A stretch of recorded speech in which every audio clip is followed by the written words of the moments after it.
And welcome one, welcome all to another edition of Set Point. Thank you all for joining me on this beautiful Monday afternoon, Monday evening, Monday morning, Monday, wherever you are listening from. Either way, you've made away in episode 316 of Set Point. And without any further delay, let us begin. But first and foremost, Set Point would not be where it's at without IE Sports Radio providing the platform to go live on StreamYard.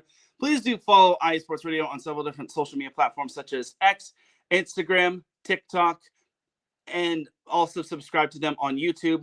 We would greatly appreciate that. We're trying to reach 500 subscribers, and with your help, we could definitely make it happen. So thank you to everyone for all of your support and for making IE Sports Radio your direct feed for all that sports. For the last 10 years, make that 11 years, IE Sports Radio has been trying to make themselves a household name for one another, whether it's interviewing coaches, players, or other authorized media personnel, to building tailor-made shows dedicated to all major sports all around the country. Thank you to everyone for all of your support once again, and for making IE Sports Radio your direct feed for all that sports. A huge shout out to our two sponsors, Planet Jerky Premium Brisket Beef Jerky and Vital Apparel. So without any further delay, let's get on in to what our sponsors are all about. I will see you all a little bit later.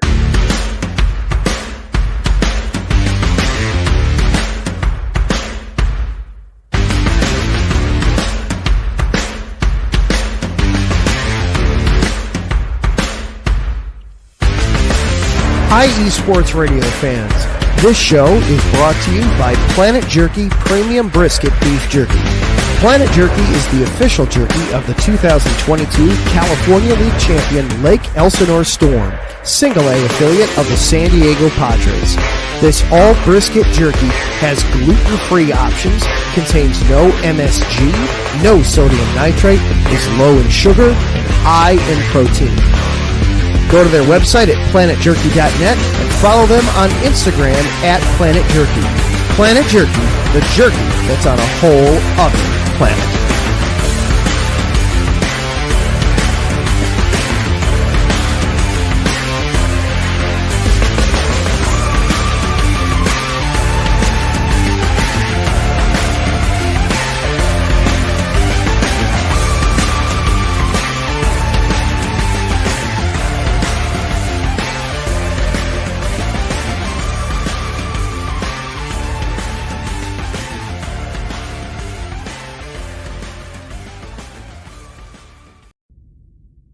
Rise and shine.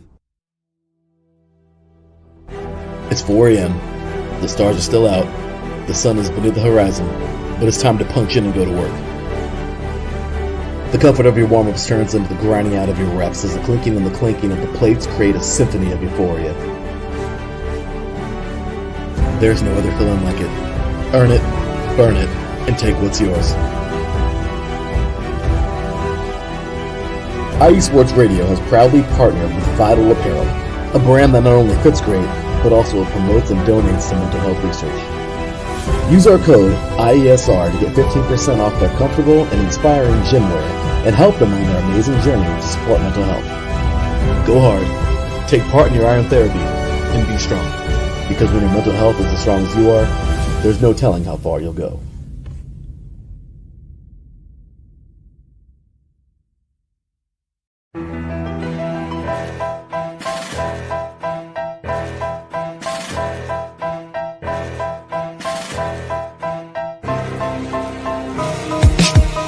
For the last 10 years, IE Sports Radio has been bringing you amazing content ranging from interviewing legendary athletes, coaches, and other authorized media personnel to building tailor-made shows dedicated to all major sports cities around the country.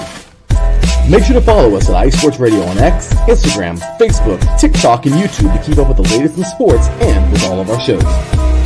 Also, make sure to check out our daily updated website at iesportsradio.com. At iesportsradio.com, you can see our daily show schedule and check out all of our show pages with personal bios to learn a little bit more about each of our awesome hosts. In addition to our show pages, you can catch the IE Sports Radio blog, Hall of Fame, Fans of the Month page, and our merchandise shop, including t-shirts, tank tops, caps, long sleeves, hoodies, and more. For now over a decade here at IE Sports Radio, we've continued to be by the fans, for the fans, and we thank you all for your support and for making IE Sports Radio your direct feed for all that is sports.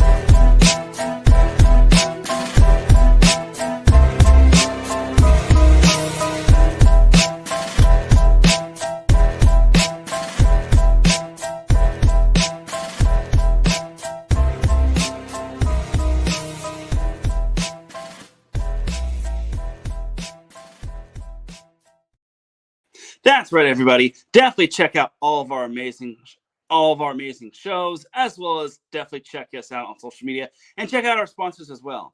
You can also follow Setpoint on social media, such as X and TikTok at set_point.ie. You can also follow me personally on X as well at Teran Rodriguez1. You can also follow Setpoint on Instagram at set_point.iesr. Promise you, I'll try to get more active on TikTok. I know I missed last week in posting my post-game interviews at USC and Creighton, but I'll make up for it. All right. Now with that out of the way, let's get on into some volleyball action. So we'll recap NCAA women's volleyball week number 3. There was a lot of amazing matches, such as the ACC SEC crossover, aka the Showdown at the Net, which was a 2-day event, not a 3-day event. So that was my bad. So first off, we had number 5 Stanford hosting number 23 Missouri. It was a nice little matchup right here. If I recall correctly, I think this one was televised on ESPN. So nice little Tuesday matchup, which was nationally televised. And Stanford was able to pick up the win 25-23, 33-31, 22-25, and 25-21. Stanford was led by Aaliyah Rubin, who had 20 kills, while Erica Sayer had 16 kills, Julia Blystraw 14 kills, and Jordan Harvey 13 kills. Keep an eye on Julia Blystraw. She is starting to make a name for herself. She was really good coming out of high school. She was a fantastic outside hitter coming out of Cathedral Catholic, but unfortunately, she kind of got hurt late in her senior year, and she didn't get to see a lot of time, a lot of playing time last year and whatnot. For Missouri, they were led by Kaylin Alexander, who had 15 kills.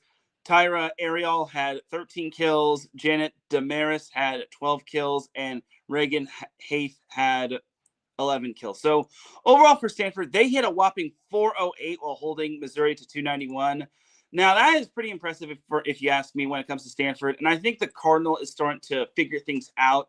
They're a young team, as we all know, but they're starting to really work their way in, and they're starting to prove why they're a top 5 team. I just think that early in the season, when they had to play the likes of Nebraska and Florida and so on and so forth, it just didn't really do them any justice. And they played Texas tough as well, so that's something to remember.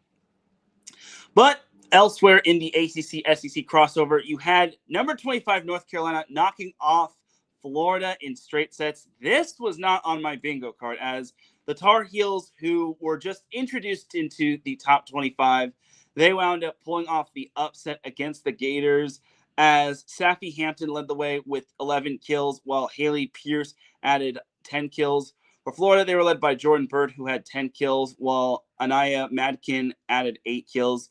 It was a little bit of a good balanced effort from the Gators, but they only hit 155, and North Carolina hit no better, as they hit 213. So overall for North Carolina, this was kind of the match where North Carolina needed to prove themselves as a top 25 member, and they did so, and that was very good on their behalf. So great job to the Tar Heels.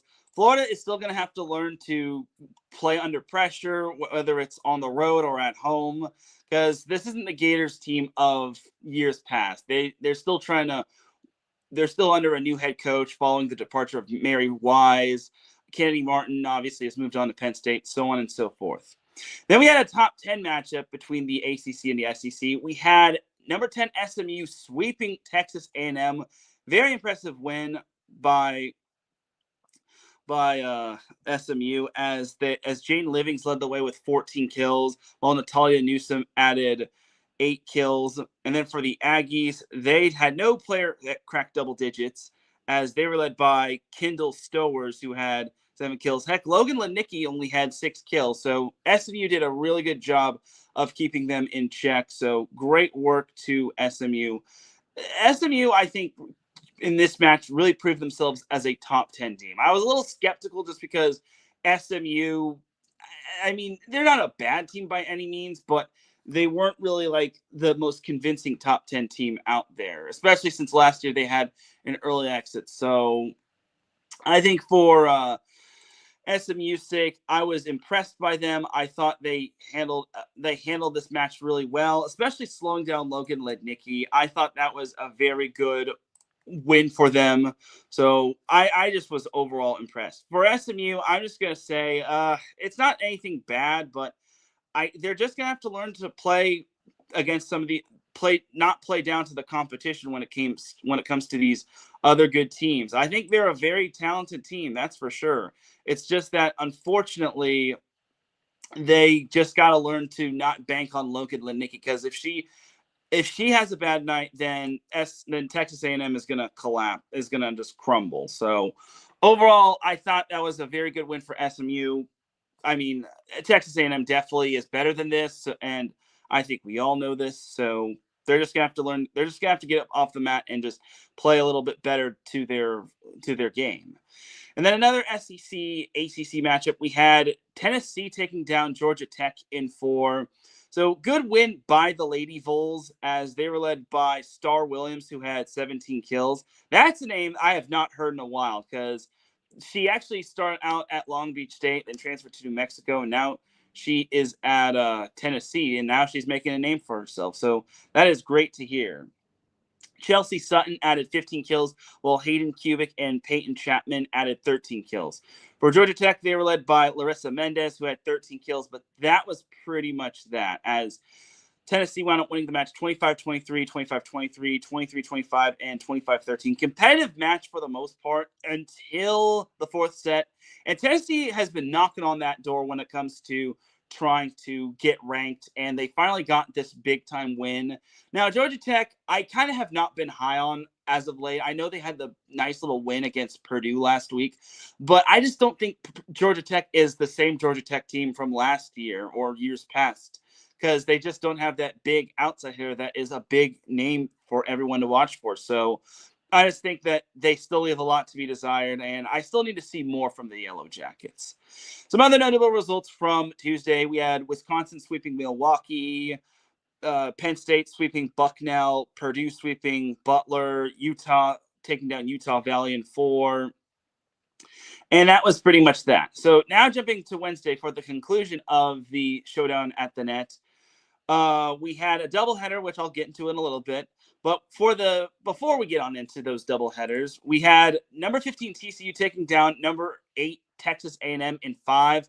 Another impressive ranked win for the Horned Frogs, as Samara Coleman led the way with 19 kills. Lauren Murphy added 13 kills. Becca Kelly had 11 kills, and Evan Hendricks had 10 kills. So that's 4 players in double digits for TCU in terms of the kill department. And keep in mind, they lost Jaden Gibson to a season-ending knee injury, which I send her nothing but love. And TCU is really adapting well without her. So this is something you really like to see if you're a TCU fan. You're about to see that is going to pay off. For Texas A&M, they were led by Emily Helmuth, who had 20 kills. Kendall Stowers had 19 kills, while Logan Lednicki added 14 kills. The good news is for Texas A&M is that they are getting other players involved in terms of their offense. The bad news is that it's not translating to wins. So TCU, I think it's more so TCU looking good against other ranked competition, because if I recall correctly, that's their 4th straight win against a ranked opponent, and TCU is no longer under the radar. They are now on everyone's radar, as TCU wound up winning the match 24-26, 25-22, 19-25, 25-21, and 15-12. That was an SEC versus Big 12 matchup, by the way, so it didn't have anything to do with the ACC, the showdown at the net. So now we can fully move on to the doubleheader that was on ESPN. I think it was ESPN2, but regardless, it was a doubleheader. We had number 7 Pitt taking on number 3 Kentucky. Kentucky obviously took down Penn State the previous week, but against Pitt, let's just say it wasn't as great. I mean, Pitt swept them, but Kentucky kept it competitive in sets 2 and 3. I thought Kentucky was going to extend it to a 4th set, but unfortunately for them, they just could not, as Pitt is still it. They're led by Olivia Babcock, who had 15 kills, while Dagmar Mortis added 13 kills.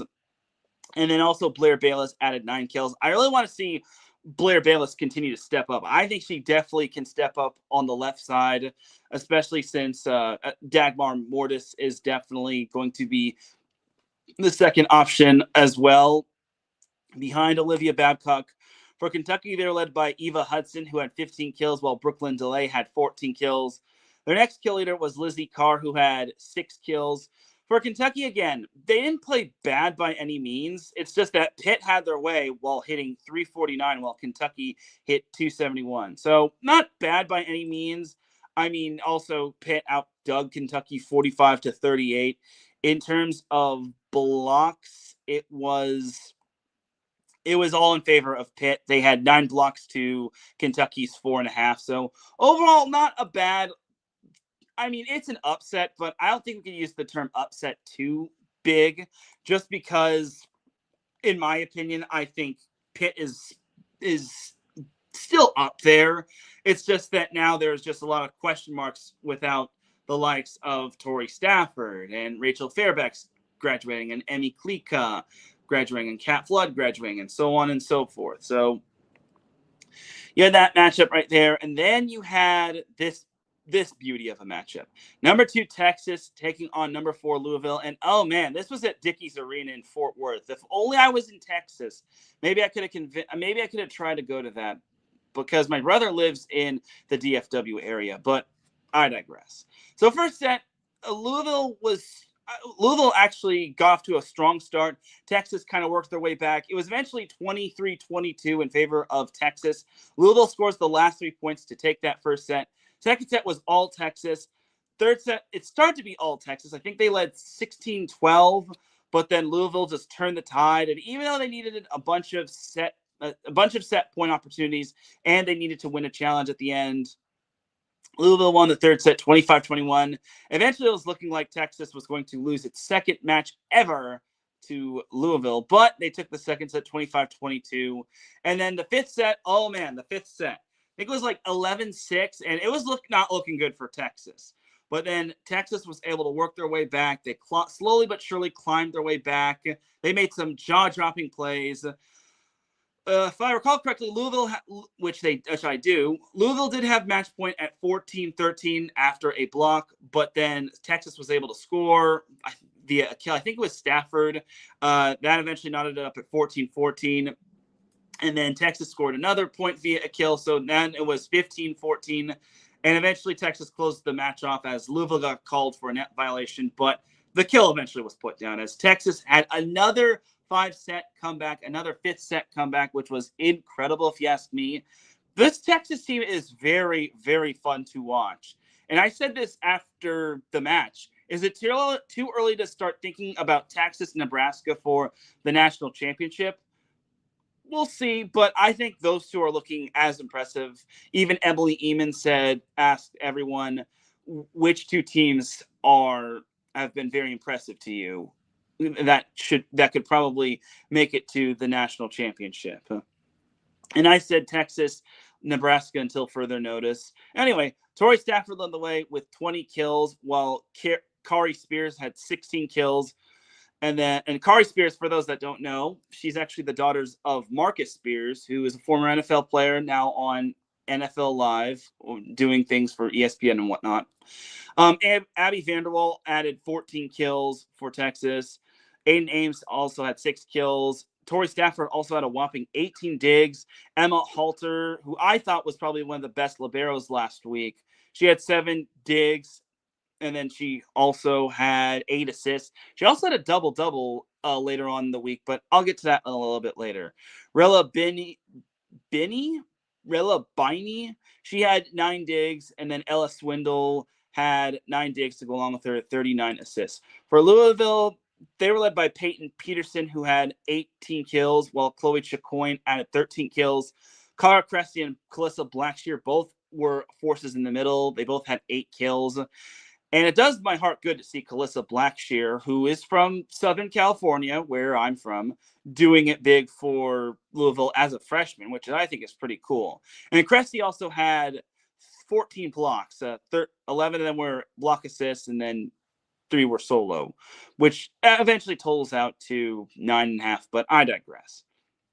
So my takeaway for Texas, it was an ugly win. They needed another comeback in the 5th set, but they were able to get the job done, and that was incredible right there. So great job to Texas. man, this team just continues to impress. Oh, also, I forgot, Ramsey Gary had 12 digs as well. She was also big as well. Even though she wasn't serving sub Jesus, she was receiving sub Jesus, which I thought was pretty darn impressive.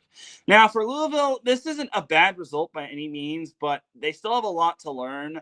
And they have a young team, fairly young team, even though they've got some of their returners from last year's team that made the national championship, and they obviously brought in Chloe Chicoine. But still have a little bit of learn, and you can't go wrong with this. I mean, it was an amazing match overall. And the silver lining, it's better they lose to it's better Louisville loses now to Texas or any other team instead of losing the big time matches in the national instead of the national tournament or the ACC in ACC play. So you have that right there. And I guess now that I'm about to mention it, the ACC wound up winning the showdown at the net. Eventually was Cal clinching it for them in their match over Vanderbilt, as they actually reverse swept Vanderbilt. Even though they were up 8-4 in set 5, they managed to hold on and take down the Commodores. The fifth set was a wild one. It reminded me of UC Irvine USC in men's volleyball last year, as it was 24-22. And man, Cal is breathing a sigh of relief on that one. Jumping to Thursday, we had Arizona State outlasting Texas State in 5. That was a little bit of a scare right there, but the Sun Devils held on. Number 15 TCU swept Wyoming. Kansas swept Florida Gulf Coast. They didn't need 5, which is pretty good. Baby steps. Then you had number 19 BYU sweeping number 16 USC. Now, for BYU, I kind of needed to know what they could actually do. They hadn't really played some of the best competition. And I said on last week's show, I want to see what they could do outside of Smith Fieldhouse. And they really brought it to USC. The first set obviously was pretty much all BYU. Second and third set were close, but BYU was able to hold on and win. The Cougars really impressed me on this one. And honestly, I take back I apologize to BYU. I was not familiar with your game. Now, for USC, my takeaway for them is this. They still have a young team, and they still have a lot to learn. So I'm not necessarily disappointed that they lost. I just thought they're still going to go through growing pains. And again, better they get the losses out of the way now than lose them in Big Ten conference play, because there are actually quite a bit of teams that are still pretty good that aren't getting a whole lot of recognition, like Michigan. They're still undefeated. UCLA, even though they didn't really have, they wound up winning the entire week. They wound up sweeping everybody in their little Texas tournament that they were in. They're still going to be up there. The USC is going to have expectations planted on them with all their success. And I think maybe the Creighton win might have given them a little bit of a hangover, which they still played a lot of volleyball. And even though they didn't have to travel too far, I just think maybe playing out of Galen Center kind of shook them up. But they're used to playing in Gersten Pavilion. They played LMU there. So a little surprised that USC lost, but it's still early in the season, and they have a young team, so I can't berate them too much, and people shouldn't berate them at all. Then you had Missouri taking down Wyoming in 4. You had UCLA sweeping UTEP. And then also on Thursday, this past Thursday, this was actually a pretty good non-ranked on ranked result. It was actually San Diego State taking down Oregon in 5. Oregon was actually receiving votes in the AVCA poll, but I was very surprised that San Diego State was able to take down a team like Oregon. Oregon is sneaky good, and they definitely have a lot of upside, but the Aztecs really caught them off guard, which was very good. Taylor Underwood, she had 10 kills, but the big story was Amber Keene with 14 kills. Madison Korf had 11 kills. And that's pretty impressive. That's a good win for San Diego State. They don't really post too many Power 4 wins all that often, but that was impressive. Oregon was led by Valentina Valette, who had 16 kills. San Diego State held Oregon to under 200, while they just barely hit 200 themselves. They hit on the dot 200. So, again, I think this just kind of reinforces the narrative of why Oregon is not ranked. I mean, they're still trying to figure things out after Mimi Collier transferred and whatnot. They have a new head coach. They got hit hard in terms of graduation, blah, blah, blah, blah, blah, blah, blah. Anyway, moving on to Friday, we had number 1 Nebraska taking down number 22 Utah in 4. Now, Nebraska dropped the first set, but come on. They weren't going to lose this on their home floor. They were not losing at the Bob Devaney Center. As Nebraska took down Utah in 4. Again, great effort from Utah. The fact that they took the first set from Nebraska is pretty solid. It's just that I think they kind of woke up the bear in set number 2, because set 2 was just all Nebraska. They wound up winning that 25-8, and Utah just didn't have the answer for them, unfortunately. Then you had number 4, Louisville, taking down number 18, Creighton in 4. So if you saw my interview with Brian Rosen, you saw that his team is playing a lot of stiff competition. They're playing some darn good competition. They are not shying away from anybody good. And this was one of them. This was actually Creighton's home opener, and I just gotta say, their Terraflex looks fire, my dudes. But Louisville was able to get the win. Nice little bounce back for the Cardinals, as they were led by Peyton Pearson, who had 18 kills, Cara Cressy, 14 kills, Calissa Blackshear and Chloe Chicoine both had 11 kills. Yeah, it's really good to see Calissa Blackshear just really making herself well known at Louisville. For Creighton, they were led by Kiara Reinhardt, who had 16 kills, Ava Martin had 14 kills, and Elios Brandawai had 10 kills. Again, Creighton, okay, I will say this. Creighton did out-hit Louisville 279 to 258, and they out-dug them 60 to 54, which was pretty good as well. And they also out-blocked them 10 to 8, which was also pretty darn, or 10 to 6, I'm sorry. 10 to 6, but you still gotta score more points than them in terms of sets, as Creighton did get out-aced by Louisville 5-4, and then they had 3 more service errors than Louisville did. So in order to beat a good team like that, you really got to play some good clean volleyball. And I don't think Creighton did that, but they still were impressive. I wouldn't say they stunk. It's just that Creighton still has a lot to learn, and they're still under a new head coach and whatnot. And then you had number 6, Wisconsin, taking down number 21, Georgia Tech in 3. I was not expecting this, as that was a very good win for Wisconsin. I thought they performed well on the road.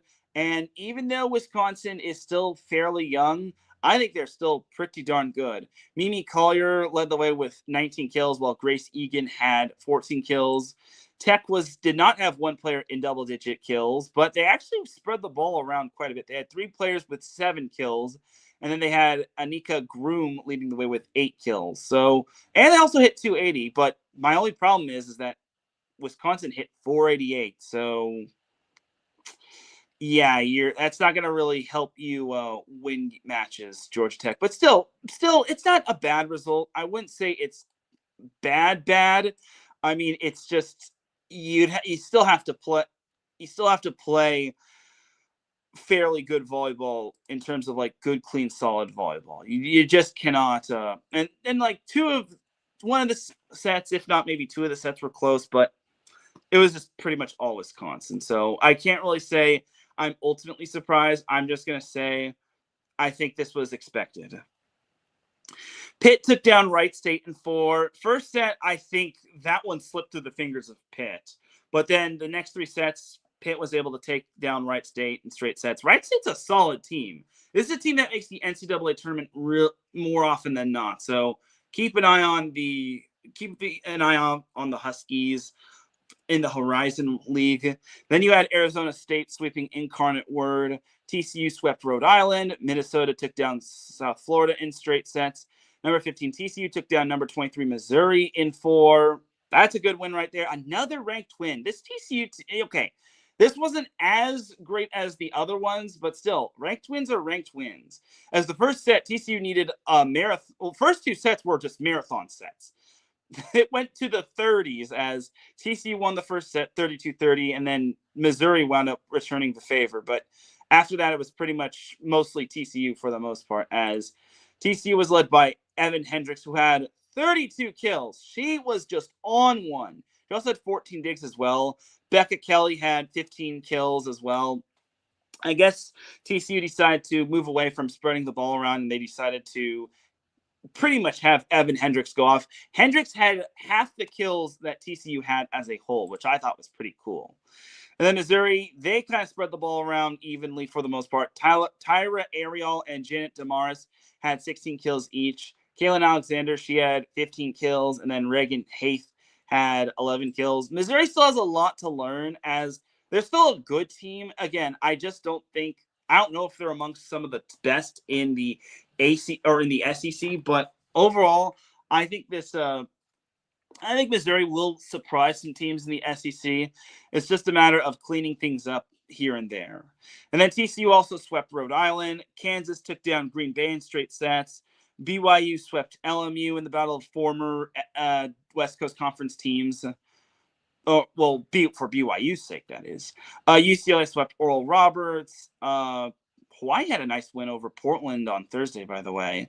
And then South Carolina, they took down number 25, North Carolina, in 5, which I thought was pretty impressive. This was the Battle of the Carolinas, another SEC, ACC matchup, which had nothing to do with the showdown at the net.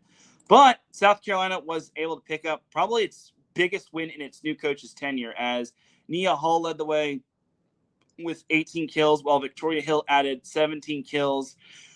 North Carolina was led by Haley Pierce, who had 18 kills, while Chelsea Thorpe and Safi Hampton both had 11 kills. North Carolina hit 143, which is unacceptable, though they did have 16 blocks. They had a lot of blocks, but so did South Carolina. South Carolina had 15 blocks, while North Carolina had 16. So a lot of low hitting percentages, both hit under the 200s.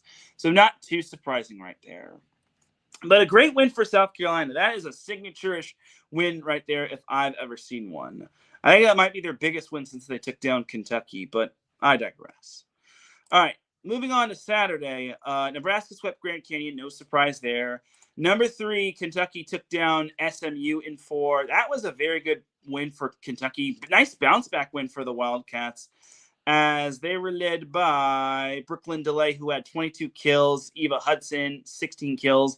Asia Thigpen added 10 kills as well, as Kentucky hit a whopping 336 on the night. Even though they missed 15 serves, I imagine those serves were all aggressive, as Kentucky also outdug SMU 56-46, and they held SMU to only a hitting percentage of .216, as SMU was led by Jaden Livings, who had 26 kills, while Krista Wilburn added 12 kills. Livings actually had over half the kills that SMU had as a team, which I wouldn't say that's terrible, but still, SMU actually won the first set in overtime, 28-26, but Kentucky was able to win the next 3 sets. The 4th set was a little dicey, and set 2 was pretty dicey as well, but Kentucky was able to win those in close fashion, so that was good right there. And then in a rematch of last year's NCAA Round 2 matchup, we had number 4 Louisville taking down Northern Iowa in 4. Nice little matchup right there. Don't be surprised if those teams meet in the NCAA tournament again. Then you had number 7 Pitt sweeping Ohio, number 17 Kansas sweeping South Dakota, number 13 Minnesota sweeping Dayton, number 18 Creighton sweeping Rice, number 19 BYU sweeping Western Michigan, number 24 UCLA sweeping Texas Southern. And I actually got a little bit of a question from one of my followers earlier today, and it was from Cheese Trader, who is a diehard Wisconsin fan. I'm trying to where's my little I'm looking at the wrong mailbag, but I did get a question from Cheese Trader, a follower of mine who is a very big Wisconsin fan, and I appreciate him for reaching out to me on this. So he asked, question for you. Looks like Kat Lutz is the starter at the libero for UCLA the last 3 matches. Is Lola Schumacher dinged up? And he said he didn't see her in any of the box scores. So someone else actually answered his question for me. So I actually was unaware of this. At CU Billy 23 said, someone said that Lola Schumacher actually had a shoulder issue that kept her out, but it's uncertain how long she is going to be out. So yeah, I do appreciate Cheese Trader for asking me that question, and I definitely appreciate him for the support when it comes to Set Point. And thank you to at CU Billy. He's a Creighton fan, I imagine. I appreciate him for answering my question. So for UCLA, obviously it sucks that Lola Schumacher is out, but that's why they have other players. That's why they have a next player up, and that's why they had another setter. It wasn't just Kendra. No, not Kendra Duffy. It was Kat Duffy. I think that's her name. It was Duffy that was the setter in the Long Beach State match. But then eventually Alfie Reft brought in Zayna Meyer, and that's the reason why they have like reserves, so just in case one player is kind of struggling. Yeah, it was. Yeah, Kat Lutz is the starting libero, and Kate Duffy is her name. Kate Duffy. I forgot to add the E by her name, but I digress. But yeah, that's the reason why you have other players, just in case one gets hurt, one is struggling. You have other players to kind of take the pressure off them. And I think that was it for the notable match. Yeah, that was pretty much it for the notable matches. I guess Saturday, I should mention that Long Beach State took down San Diego State in 4. I really wanted to go to that match, but truth be told, I actually got sick early in the morning on Saturday. Right when I was doing 3 and out, Larry and I went to a commercial, and I actually, let's just say I tossed my cookies. And I just didn't want to risk I just wanted to take it easy, unfortunately. So it is what it is, and that's just how the cookie crumbles, but I digress. All right, Sunday, we had number 3 Kentucky sweeping Houston. I think that was part of their little Kentucky tournament where it's pretty much like a tournament. It's tournament style. If two teams win, it's a 4-team tournament. If the 2 teams win, they advance to face each other in the championship. And then if 2 teams lose, then the 2 teams face one another. Maybe I'm thinking of something else, but I digress. But yeah, number 3 Kentucky swept Houston. I really want to see Houston getting back to what they once were before they kind of moved to the Big 12. It really sucks that they're now kind of at the mercy of being in a Power 4 conference, and they're just kind of they're a little fish in a big pond. Then you had number 4 Louisville taking down Rice in 4. Once again, Rice kind of pushes a top 5 team to taking a set off them, but they just can't capitalize. But it's all good. And then you had number 5 Stanford sweeping UC Davis. Now this matchup was pretty fun right here. This was a pretty impressive matchup. We had Purdue, which was number 15 at the time.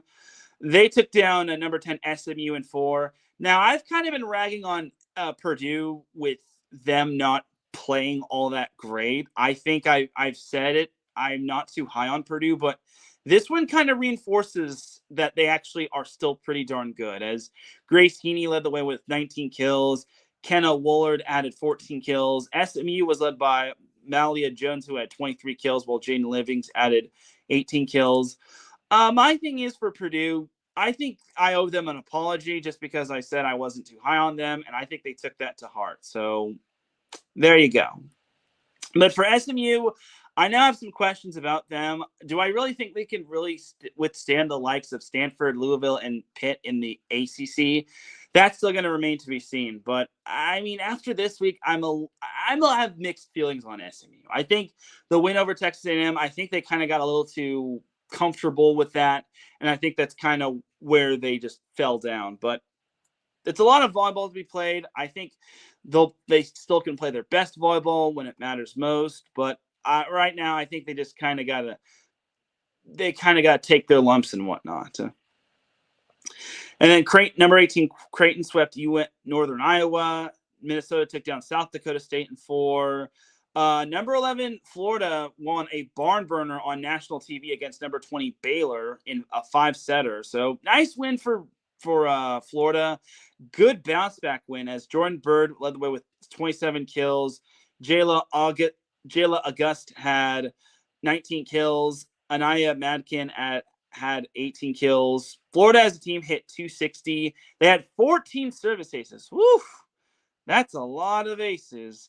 As Baylor only had 3 aces, they hit 228. They actually had 5 different players with double-digit kills, as Manuela Bibinbe had 22 kills, while Bailey Warren and Gabrielle Essex both had 16 kills.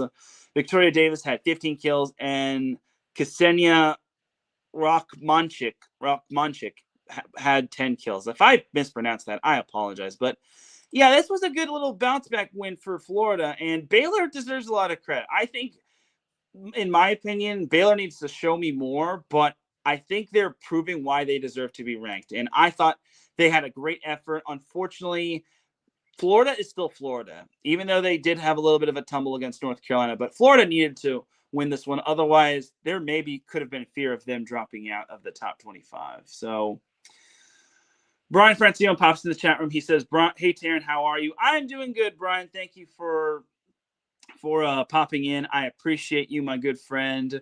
I guess I should mention this to Brian.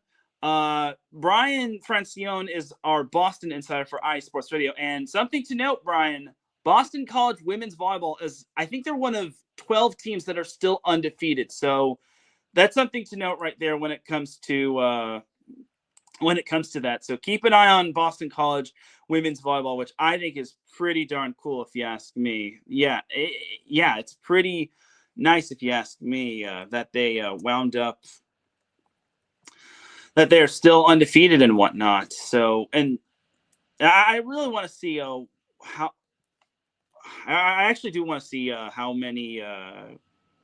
I guess I can't, unfortunately. So, I think it's like one of few teams. They're like one of few teams that are like still undefeated. So, but I will eventually figure that out, and I will eventually, I'll eventually find out what the exact number is. But I digress.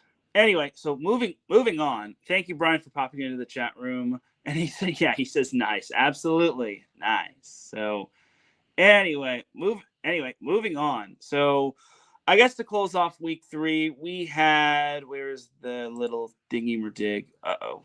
We had a Texas sweeping number 8 at Arizona State, which I thought was an impressive win. This was played on national TV in Gregory Gym on ESPN, and Texas swept Arizona State 25-18, 30-28, and 25-15. Other than the second set, it felt like Texas had a firm vice grip on this matchup, as the Longhorns were led by Kari Spears, who had 18 kills. She is starting to become a household name, and that is pretty darn awesome, if you ask me. Tori Stafford added 12 kills, Abby Vanderwall 9 kills, Taylor Harvey 8 kills, as Texas hit 382? Yeah, 382. Arizona State was held at 227 hitting, as they were led by Bailey Miller, who had 14 kills, while Tatum Parrott added 12 kills. Texas just continues to roll, and they just continue to impress me. I think that this Texas team is on a collision course with Nebraska for the national championship. I would like to see those two schedule one another in a regular season match. But anyway, AVCA top 25. Nebraska is still number 1, but Texas did get 3 first place votes. TCU just continues to climb up the rankings, as they jumped up 6 spots. BYU and Purdue also had a +3 jump. UCLA dropped out of the top 25, but they are still receiving votes. They are on the cusp of possibly being ranked. Also keep an eye out for teams like Miami, Florida, Indiana, Oregon, even though they lost to San Diego State. Colorado's still undefeated as well, and so on and so forth. So there you have it right there. That is that for the AVCA women's volleyball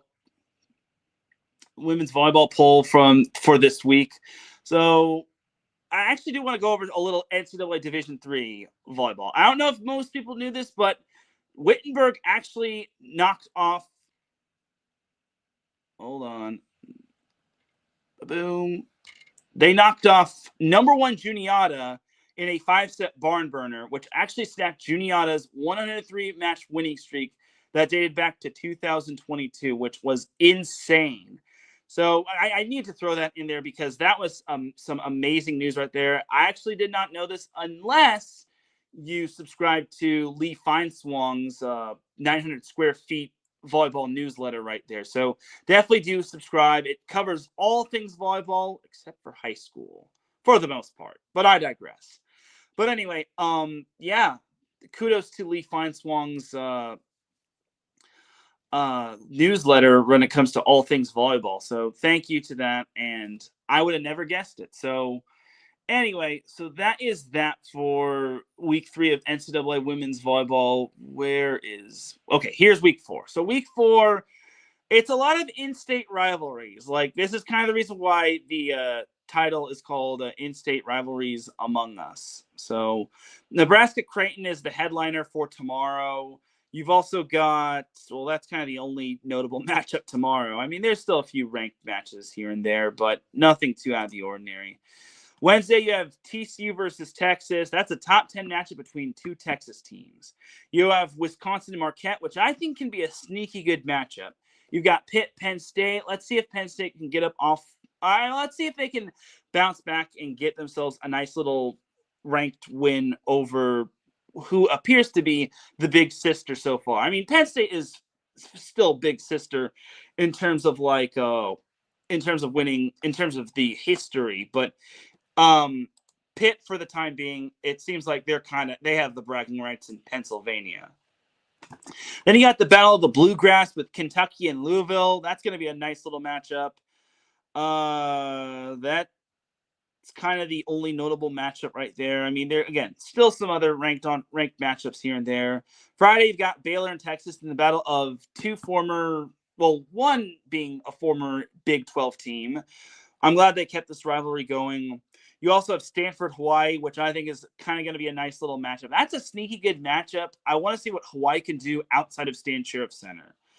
And then you've also got, that's it. I mean, Purdue-Ball State is an in-state rivalry, but it's not going to be as flashy as some of the others that I've been naming. Utah-Cal Poly could also be a sneaky good matchup right there, but we'll see.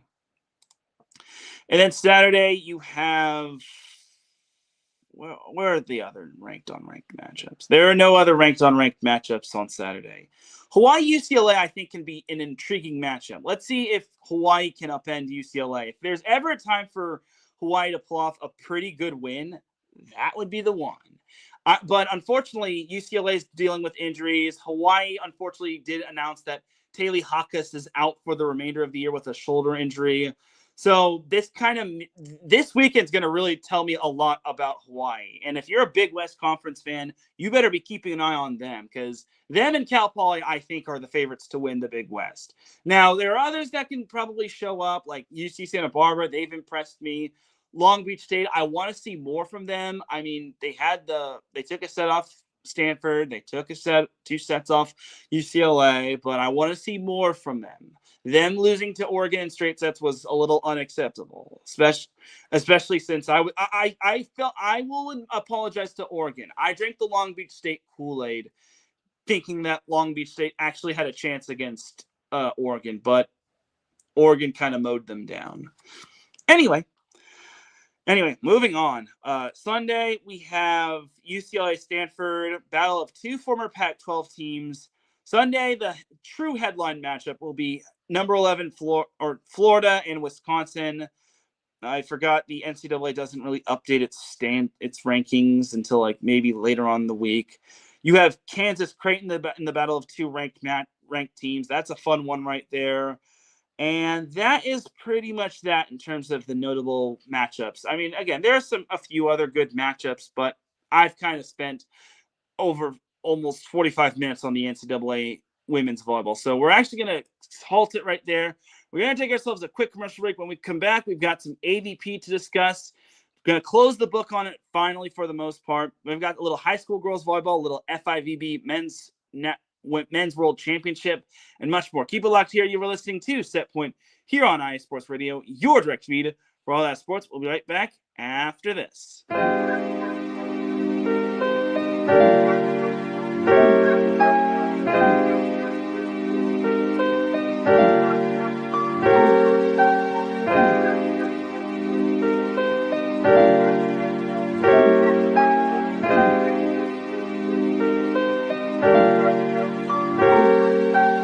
Hello, ladies and gentlemen. My name is Davidson. It's your boy, Dentarius Lava. And we are the hosts of Fast Break here on IE Sports Radio, where we discuss everything in the world of basketball from prep to the pros. You guys should definitely check us out, man. Sunday, 8 p.m. Eastern, 5 p.m. Pacific. We got all the basketball information you guys need, so we look forward to you guys listening in. And please do, because we are the best basketball show on this side of the Mississippi. And please do check us out on Twitter at FastBreakISR. D-Lock, where's our time again? 8 p.m. Eastern, 5 p.m. Pacific. That gives you guys plenty of time on a Sunday. Tune in.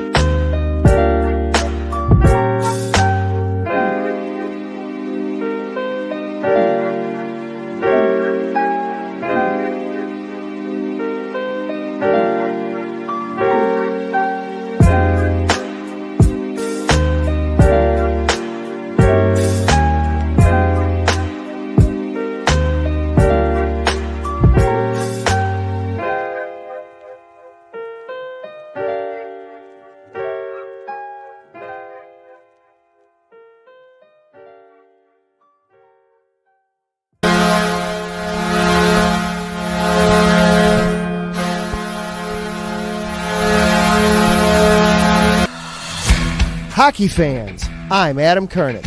And I'm Zach Puplis. Together, we are the newest version of Hockey Talk on IE Sports Radio, The Neutral Zone. Zone. We love hockey, but we also know it's not everyone's first sport. So we want to make this show as much for new fans as for the diehards.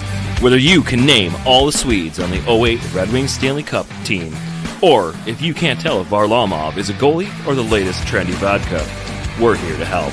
With facts, figures, and outrageous fans, we bring you all the hard-hitting hockey news you can handle, while still keeping it fun and on the rails. Well, mostly. So tune in every week as we go around the hockey world, from college to Canada, the minors and the majors, and everywhere in between. So bring your cellies. And your one-timers. You wicked wristas. And be sure to protect your five-hole. Catch the Neutral Zone every week on IE Sports Radio, your direct feed for all that is sports. We promise not to pick on the Arizona Coyotes every episode.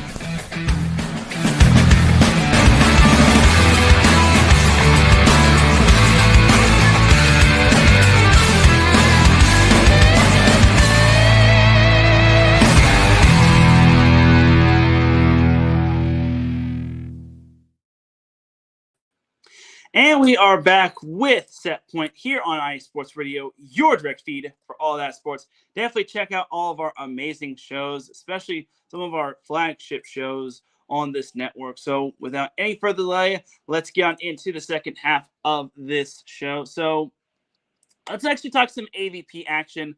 So this past weekend was the Laguna Open.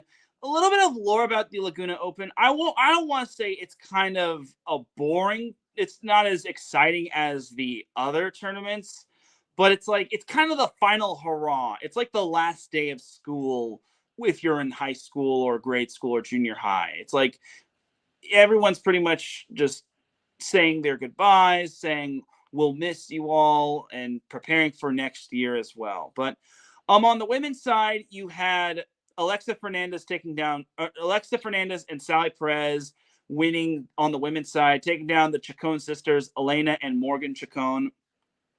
Tying for third was Kelly Kalinsky and Kira Zengel, as well as Piper Furch and Tegan Van Gunst.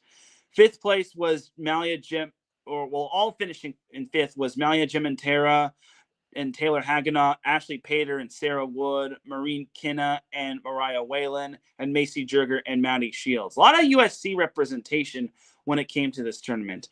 Again, I really wanted to go to this tournament, but unfortunately, I just fell ill. I fell ill on Saturday, and I was just too busy on Sunday. So it really sucks, but it is what it is.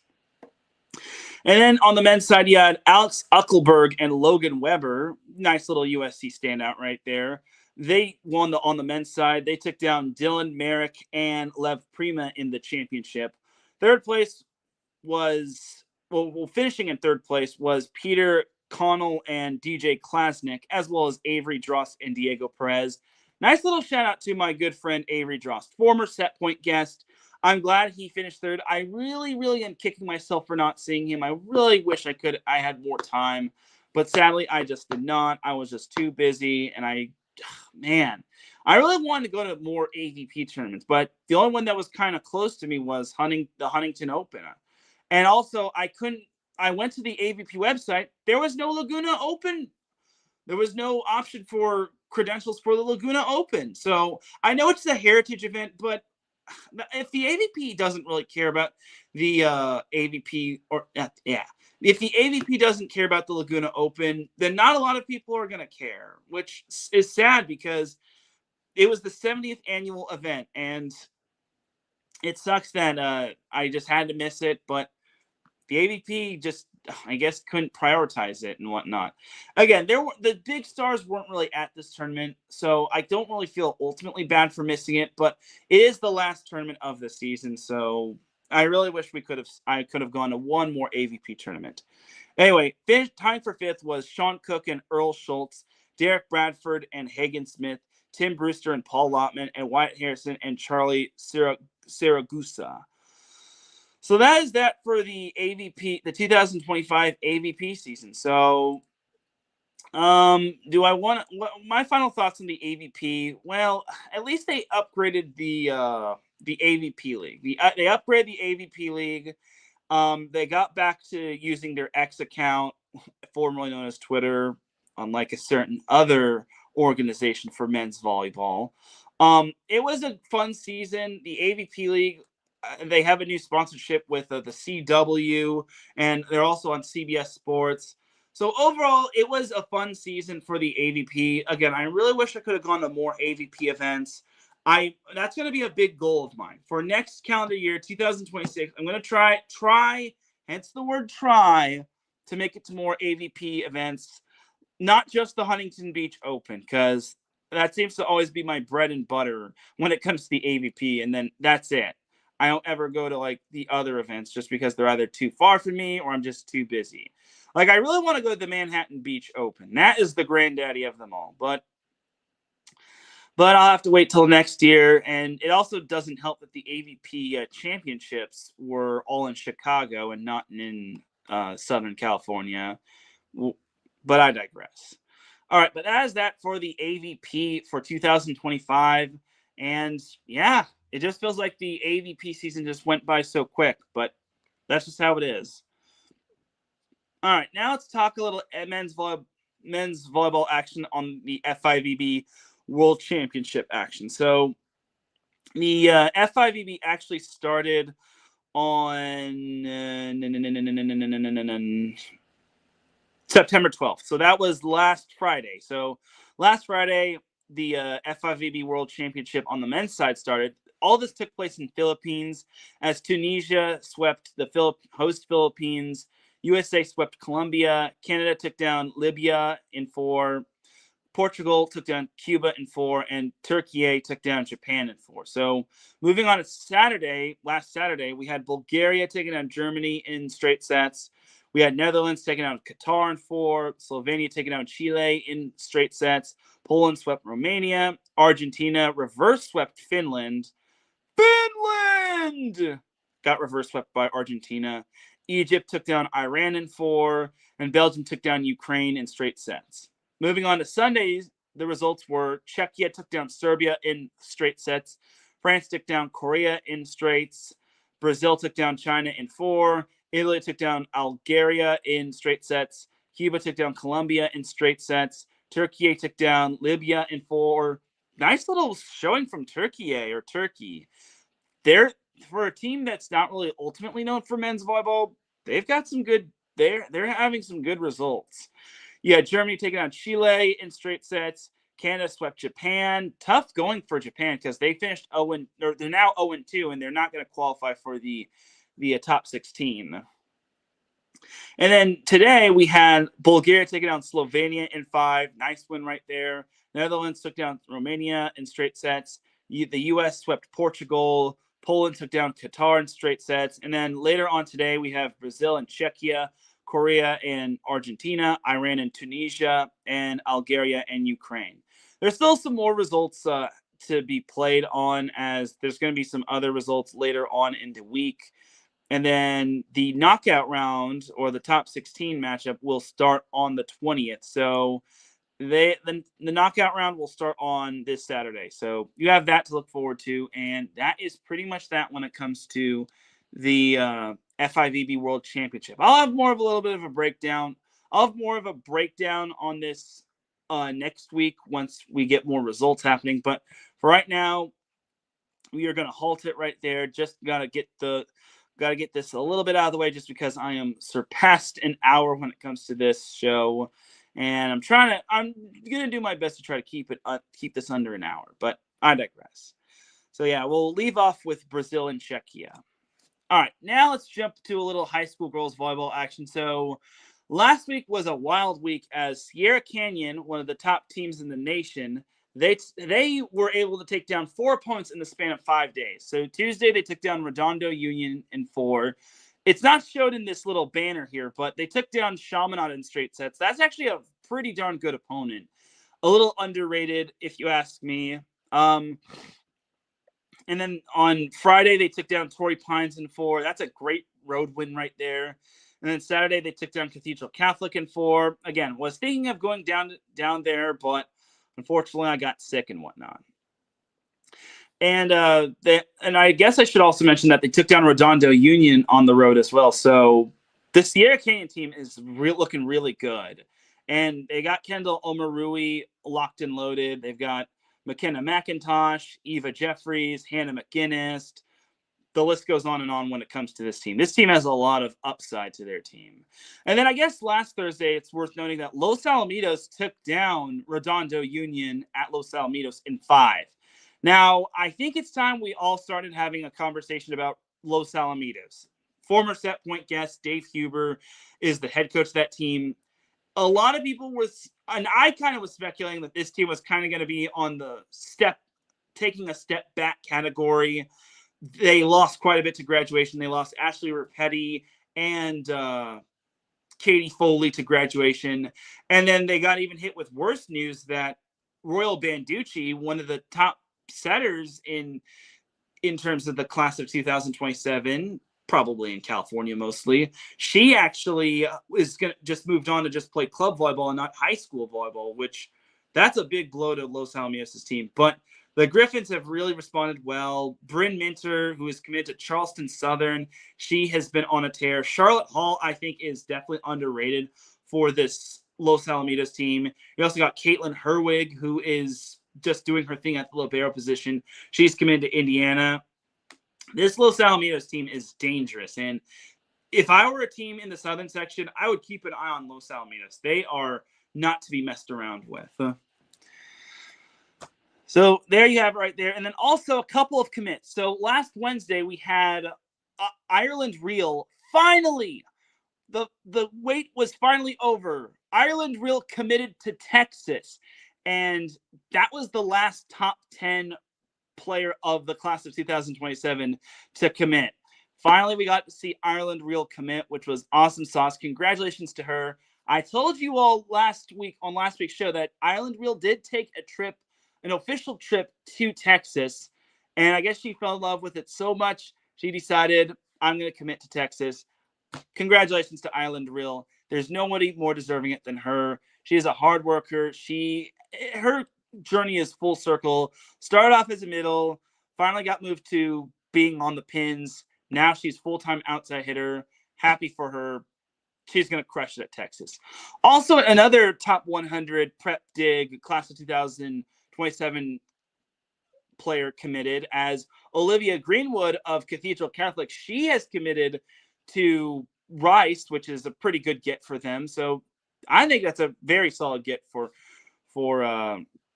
Rice, and I think they're going to build off that quite a bit. So some notable other players that haven't committed: Kalea Lee. She is the setter for Mater Dei, former setter of Cathedral Catholic. She's the only top 20 player on Prep Dig to not commit. I really can't wait to see where she's going to commit. You also have other players like Stella Delgadillo of Cathedral Catholic, Hannah McGinnis of Sierra Canyon, Brooke Friesen, Hallie Bryce, Reagan Myers, Ryan Spencer. The list goes on and on. So Still plenty of time for those players to commit and whatnot. There is no rush at all. But Kalia Lee, I got my eyes on you. I can't wait to see what you can do. All right, but enough about the players. So let's talk about some teams. So some notable matchups. There's only one nationally ranked versus nationally ranked matchup via Max Preps, and that is number 8 Torrey Pines at number 5 Mater Dei. That's going to be tomorrow. I am really debating on going to this matchup. I really want to go to this just because I never really see Torrey Pines a lot. It would be great to see Mater Dei before they kick off league play. And Mater Dei is also going down to Nevada as I think Thursday they play Bishop Gorman, and that's kind of an interesting matchup. This kind of makes me wonder why they would schedule Bishop Gorman. I know maybe it's because their football team's playing them. Maybe it's because they want to get one more rep for Durango. But I don't know. I mean, that's a lot of volleyball in the span of Tuesday and then Wednesday for travel probably, and then Thursday, and then Friday, Saturday for more volleyball. Because remember, Mater Dei is the back-to-back reigning champions of Durango. So it's going to be an interesting tournament right there. And speaking of Durango, that's a perfect segue to go into the Durango tournament, as it's a Friday, Saturday tournament. And it's going to be a fun one. So your top 8 seed, well, the top 8 seeds. So I'm going to get to the 9 through 16 seeds a little bit later. But your top 8 seeds are as follows. Sierra Canyon, that's the number 1 overall seed. The number 2 seed is Mater Dei. I feel they're on a collision course for one another in terms of the CIF Southern Section Championship as well. Then you've got Marymount. That's still a pretty darn good team. And then the 4th overall seed is Torrey Pines. They're the top seed in their pool. In terms of Pool 5, that just so happens to be Xavier College Prep. And then Redondo Union is the 6th seed. Cornerstone Christian is the 7th seed. And then Cathedral Catholic is the 8th seed. In Sierra Canyon's pool is Coronado, St. Francis, probably of Mountain View, and Poly Prep. In Xavier College Prep's pool is Newport Harbor, Chaminade, and Silverado. I would keep an eye out for Newport Harbor and Chaminade. I already said Chaminade's a solid team, and that one could actually mean a lot to Newport Harbor because I think the Durango tournament, Newport Harbor, or not Durango tournament, a Dave Mose tournament, Newport Harbor kind of slowed down, especially since they were kind of dinged up. If there's ever a game that Newport Harbor has to win, it's that one. Or if there's ever a match that Newport Harbor has to win, it's that one. But Xavier College Prep, I could see Newport Harbor giving them a tough time, but we shall see. Then in pool, let me just go scroll down this list. Pool 2, in Mater Dei's pool, you've got Folsom and Punahou and Moapa Valley. Punahou's pretty solid, and Folsom should be pretty good. Pool 6, you've got Brandon, Centennial of Nevada, and Hockaday. Pool 7, you've got Harvard, Westlake, Arborview, and Liberty. Harvard Westlake, I think, is improved. Could give Cornerstone Christian a tough time, but that still remains to be seen. Pool 8, you've got Scott Catholic of, I think they're from Arizona. I'm not entirely certain. You've got South Pasadena and Faith Lutheran in Cathedral Catholic's pool. I think Cathedral Catholic is starting to figure things out, and I think they're going to be definitely good. So do keep an eye out for Cathedral Catholic. You got to win your pool in order to advance to the knockout round. So anyway, pools 9 through 16, the top seeds in those pools are Assumption of Kentucky, Marist of Illinois, Archbishop Mitty of San Jose, Miracosta of Manhattan Beach, Harrisburg of South Dakota, Iolani of Hawaii, Corona del Sol of Arizona, and Skyview of Indiana. So pool 9, you've got, in Assumption's pool, you've got Rockland, Bishop Montague, and Vista Marietta. God, Vista Marietta is kind of taking a little bit of a tumble following the graduation of Claire Little. Pool 13, you've got Los Alamitos, Redwood, and Village Christian. Los Alamitos is an interesting team. That, I think, can be the team that can knock off Harrisburg. If Los Alamitos knocks off Harrisburg, or at the very least they advance to the top 16 of Durango, I think that proves their legitimacy. Because you need a lot in order to beat a Redondo Union. I don't care if it was at Los Alamitos. Redondo Union is a really good team. So do not sleep on Los Alamitos by any means. Pool 10 in Marist Pool, you've got Kamehameha, Huntington Beach, and La Canada. So Kamehameha, I think that's a good team. They only have 2 losses, so don't be surprised if Marist of Chicago, Illinois, if Kamehameha kind of makes them sweat. Huntington Beach, I'm either going to lean towards seeing them in Newport Harbor tomorrow or modern day Torrey Pines, but Huntington Beach is kind of dealing with a little bit of some growing pains. They obviously got hit with hard in terms of graduation. I think we're going to see the true potential of the Oilers starting tomorrow and going into Durango and going forward. La Canada, I think, is a solid team. I kind of saw them at the Queens of the Court back in August, but I need to see more from La Canada. And then Pool 14, you have Iolani. Elsewhere, the other teams in that pool are Papillion, La Vista South, South Torrance, and Palo Verde. Maybe South Torrance can give Iolani a little bit of a scare, but Iolani is good. Then in Pool 11, in Archbishop Mitty's pool, you've got Castile. I think that's the team from Arizona, not Scott Catholic. You've got Long Beach Wilson, and then Rancho Cucamonga. Man, Wilson and Rancho Cucamonga have kind of taken a little bit of a nosedive. Castile, I think, can give Archbishop Mitty a little bit of a tough time.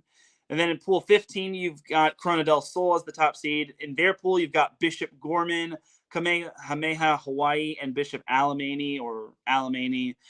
I think either one of those 3 teams could give Corona del Sol a bit of a tough time. I think Gorman's kind of got the home court advantage. So I think maybe they can scare Corona del Sol, but we shall see. And I guess there's 2 Kamehamehas. There's Kamehameha Hawaii and then Kamehameha Kaplama. I think Kaplama is the one that's with 2 losses. I'm not sure about Kamehameha Hawaii, but I digress. And then Pool 12, you've got Miracosta as the top seed. Lone Peak of Texas, Centennial of Corona in their pool in California. And then Foothill of Nevada. Those are in Miracosta's pool. I mean, it actually kind of doesn't. I actually do kind of wonder if it's Foothill of. It's not Foothill of Santa Ana. I think it's either Foothill of Northern California or Foothill of Nevada. But regardless, Miracosta, I could see Corona Centennial giving Miracosta some trouble. If I did see Corona Centennial a couple weeks ago in the Dave Mose tournament. They didn't have Sidney Bryant, but I think Centennial should be a threat. They're definitely good. And Lone Peak, I think, can maybe give some trouble to Costa. But I think Miracosta is going to probably win their pool, if I were one to predict. And then lastly, Pool 16 is consisted of Skyview. They're the top seed. Elsewhere in their pool, Merritt Catholic, Etiwanda, and Shadow Ridge. Shadow Ridge is kind of the team with home court advantage because they're from Nevada.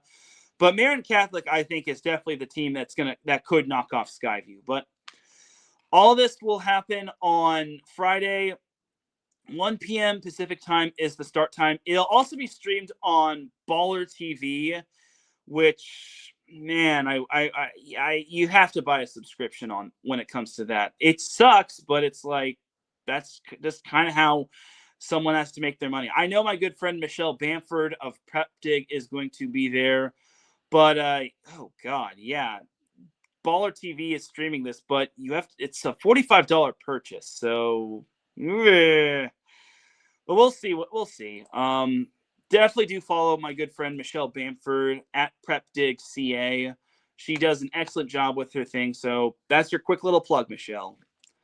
Now, ladies and gentlemen, that is going to do it for this week's episode of Set Point. I know I went on a little earlier than expected. Normally I'm on at 6 p.m. Pacific time, but I actually have something going on at 7 p.m. Pacific time, so I couldn't really do Set Point at my original time, but it is what it is. Next week, I should be back at my original time.